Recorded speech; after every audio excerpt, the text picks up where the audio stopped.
Bonjour et bienvenue dans mes fiches jardin pour comprendre votre jardin simplement. Aujourd'hui, nous allons voir 5 techniques pour attirer la biodiversité dans ton jardin et surtout ce qu'il faut vraiment retenir pour ton potager. Et si le meilleur allié du jardinier, c'était la biodiversité? Oiseaux, hérissons, grenouilles, insectes, auxiliaires, tous jouent un rôle essentiel pour équilibrer naturellement le jardin.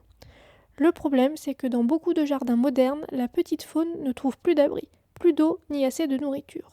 Aujourd'hui, je vais te montrer 5 aménagements simples à installer pour transformer ton jardin en un véritable refuge pour la biodiversité. Numéro 1, la haie sèche. La haie sèche consiste simplement à empiler des branches et des tailles de jardin entre des piquets. Et même si ça paraît très simple, c'est en réalité un véritable hôtel pour la faune. Les oiseaux peuvent y trouver un abri, les hérissons viennent s'y cacher et de nombreux insectes y vivent toute l'année. En plus, cette haie sert de coupe-vent naturel et permet de recycler les déchets de taille au lieu de les emmener à la déchetterie.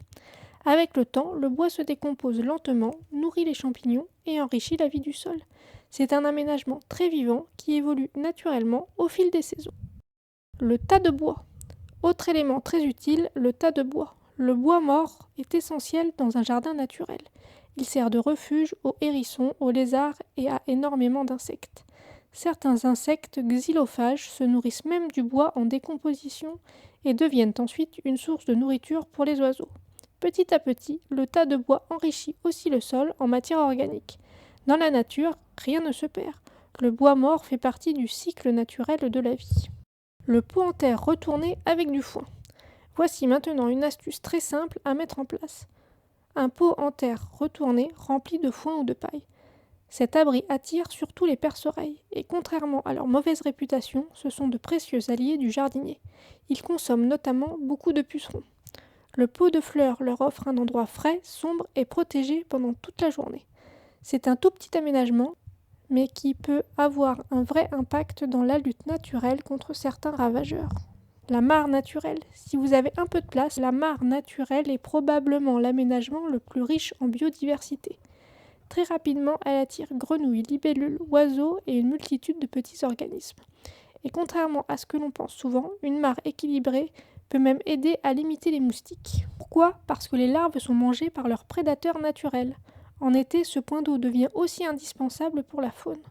Même une petite mare peut transformer complètement l'ambiance d'un jardin. Dernier aménagement, les pierres ou les tuiles posées au sol. Ces zones créent de micro-habitats très utiles. Dessous, l'humidité reste présente et de nombreux insectes viennent s'y cacher. Au soleil, les pierres accumulent aussi la chaleur, ce qui attire les lézards ou certains reptiles.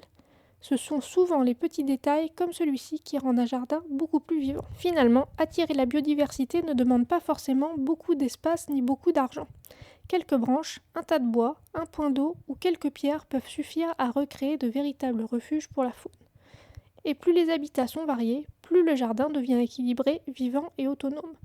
Alors dis-moi en commentaire quels aménagements tu fais dans ton jardin. Abonne-toi et fais pousser ton savoir fiche après fiche. À bientôt!